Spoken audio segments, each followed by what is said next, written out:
जाओ और अपनी बीवी और भाई को लेकर आओ। देखो दुआ चली गई तो घर का सारा निजाम बिगड़ गया।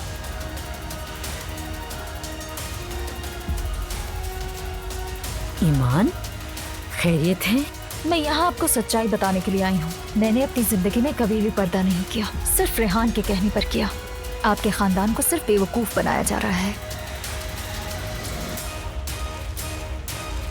बेटा अब मैं बूढ़ा हो रहा हूँ, मैं तुम्हें हमेशा नहीं संभाल सकता। जाओ और अपनी बीवी को बुलाओ, हम घर जा रहे हैं। तुम्हारे बाबा की मंगेतर आई थी आज मेरे पास। ईमान, मैं उसे अब तक जितना जानती थी वो उससे मुख्तलिफ निकली। समझ में नहीं आया मरियम साहब, उस बात का हमसे क्या ताल्लुक? रेहान मेरे बेटे को धोखा देगा, तुम ये बात जानती थी। याद है इस क्लब में शामिल होने से पहले तुम दोनों एंटी थे एक दूसरे के।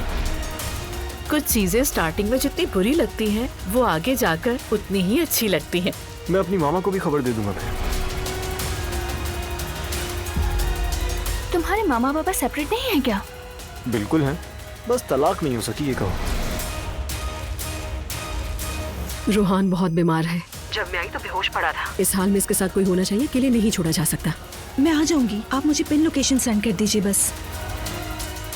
नूर फातिमा, तुम्हें पसीना आ रहा है, शर्ट चेंज कर लो तुम।